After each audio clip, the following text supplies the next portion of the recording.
Hey guys, welcome to the Liberal Hive Mind, a channel solely focused on exposing the abundant hypocrisy of the left. When are these leftoids gonna learn? You know, it should be something you learn at a very young age. I personally learned this lesson and internalized it when I was probably 7 years old watching Dragon Ball Z, and I remember hearing, I believe it was Goku who said this, never underestimate your opponent. That was something that I watched on that little cartoon show, and I just remember that sticking with me for the rest of my life, and I've really tried to live by it. Never go into a battle with a hot head thinking you're just guaranteed to win. Never look down on your opponent thinking they're not capable, because you really never know. Looks can be deceiving. And that's a lesson that the Democrats ought to absorb. I mean, I'm not really in the business of giving them advice, and let's be real, it's not like they'd take it anyways. But maybe these Democrat strategists and politicians ought to watch some Dragon Ball Z, because never underestimate your opponent. And this is what they've been doing. This is what they did to Trump and so many others. And now it's exactly what they're doing to Elon Musk, attempting to dunk on him, treating him as if he's stupid. But come on, I mean, just apply some basic common sense. You don't become the richest, most successful innovator, entrepreneur, and technologist by being stupid, now do you? I mean, holy freaking moly, people keep coming at Elon, whether it's AOC calling him stupid and calling out his young team of super genius coders. Boy, did that end up backfiring. Or whether it was that genius old-timer coder who thought that he cracked the code with his COBOL analysis, making the claim that Elon Musk doesn't have even the basic understanding of what's going on. Boy, did that backfire spectacularly, and now these leftoids are going after Elon, calling him a liar in his description of his experience with the Biden administration in reference to Elon Musk offering up his SpaceX services to save these stranded astronauts that are stuck in orbit. And boy, oh boy, did it backfire spectacularly in this mega viral X moment. Leftoids ought to stop coming at Elon. They ought to stop underestimating him because he keeps embarrassing you lot like you can't even freaking imagine. Let me show you guys exactly what's going on here. We got some stuff to get into, so let's roll the tape. Alright folks, so we've got this self-entitled Danish astronaut here who just got completely flamed into orbit after attempting to pick a fight with the wrong guy, that's Elon Musk. And the first question I ask myself is, does Denmark even have a space program? Like, what exactly qualified this guy to start trash-talking the man who's revolutionizing modern space travel? The guy who's picking up giant spaceships with frickin' chopsticks? But of course, these leftoids just cannot help themselves. They have to inject themselves into the discourse, into the conversation, with their bogus self-righteous attitudes all the time. Ooh, let me come and debunk Elon Musk. Yeah, real debunking it is. We've got this tweet where Sean Hannity asked Elon Musk if he's going to help rescue the two astronauts, and Musk responded they were left up there for political reasons. They got left in space. They've been there, they were supposed to be there 8 days. They're there almost 300. Biden.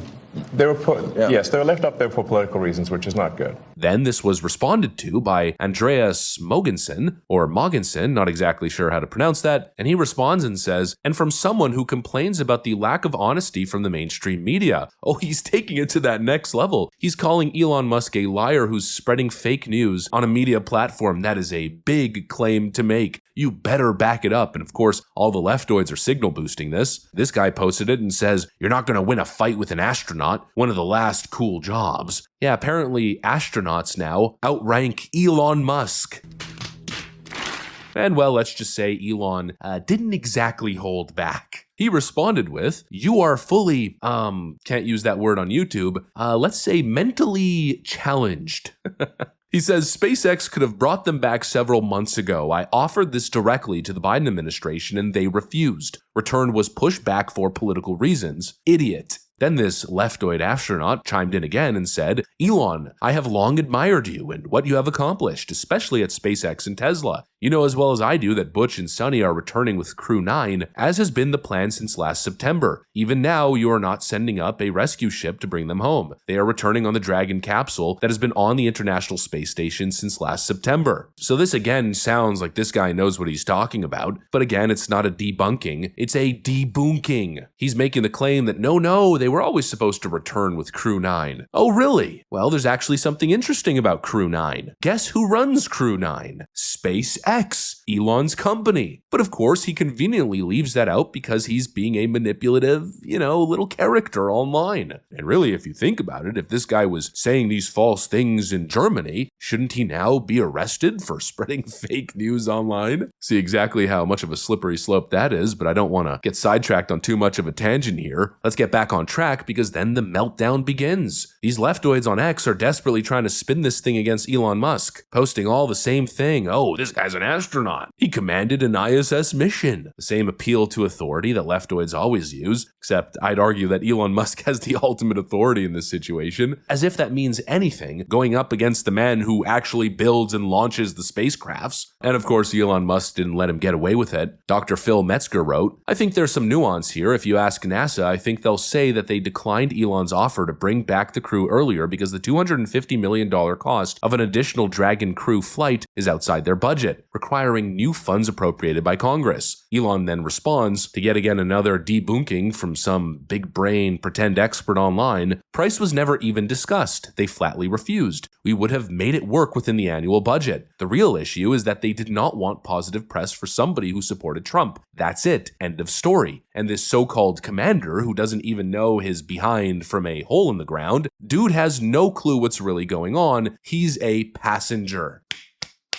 Done. Elon Musk absolutely freaking smoked these nerds. And is it really any surprise? They're a bunch of armchair quarterbacks, blah, blah, blahing on Twitter, right? Like the typical Reddit brain. I'm an expert on literally everything. These people just love to talk as if they have inside information, but they're always just speculating. They make these grand claims, like the initial claim made by that Danish astronaut, where he flat out said, this is a lie. Yeah, by what authority? You know what's going on behind the scenes better than Elon Musk, really. If you're making a claim that you think he's being dishonest, well then maybe say that you're skeptical of the claim instead of outright calling Elon Musk a liar and then attempting to lecture him about being a hypocrite when it comes to his stances about the media and the fake news that they push. But this is what these leftoids do. They're pretend experts. They know everything. It's always the self-righteous, condescending tone. Oh, here's what actually happened. Yeah, I think I'm going to take Elon Musk's word in this case. I have a feeling he probably knows better than anyone the costs associated, the discussions, the negotiations that happened behind the scenes, and also the claim that he's making that his offer for help was rejected for political reasons. Yeah, I'd say there's some merit to that, considering how partisan the Democrats have been. The Biden administration was one of the pettiest, most insecure governments in modern history, and especially when it came to Elon Musk. They turned him into public enemy number one. The moment he started trending rightward, even before he bought X, when he was signaling that he might buy X to return free speech, when you could tell that he was clearly taking the red pill and things weren't lining up for him and he was moving out of California and away from the leftist hive mind, the Democrats went from Elon Musk is our favorite billionaire to Elon Musk is public enemy number one. And in August of 2021, Joe Biden held a historic EV summit. We all remember that story, right? I remember covering it like it was yesterday, where Biden invited all kinds of executives from Ford, GM, Stellantis, and I think some other brands as well. But guess what? Not Tesla, despite the fact that Tesla is literally the most successful EV company in the world, and it's American-born and American-made. I mean, imagine holding a meeting on zero-emission vehicles and excluding the guy who basically created the market. That's how petty these people were. They hate Elon Musk, not because he did anything wrong, but because he refused to bend the knee and play by their rules. And Elon Musk actually dropped another example. He says the Biden administration launched a massive multi-year lawsuit against SpaceX for not hiring asylum seekers, despite the fact that SpaceX is legally barred from hiring non-permanent residents under ITAR because rockets are an advanced weapons technology. In other words, it was both illegal to hire asylum seekers and illegal not to hire asylum seekers. An insane case of lawfare against SpaceX. The reality is, the Biden administration used every tool at its disposal to go after their political enemies, and Elon Musk was one of those people who faced these lawfare campaigns. And the only reason they failed against Elon, well, is because he's probably much smarter and more capable than they are. They tried to smear him, they tried to sue him, censor him, regulate him into the ground, and yet here he is, still winning, still exposing their nonsense, and still making them look like total fools. And so yeah, it's totally believable that they refused to work with him in an effort to save American citizens aliens who are caught in outer space because they put partisan politics in the upcoming election over the lives of American citizens. Yeah, not like it's the first time that's happened. I'm going to go ahead and give Elon Musk the benefit of the doubt here and officially classify this ridiculous leftist narrative as yet again another example of a weak, pathetic debunking. Anyways, that's pretty much what I got for you guys on this one. Hopefully you enjoyed the video. If you did, make sure to leave a like and possibly subscribe. Thanks for watching, and I'll see you on the next one.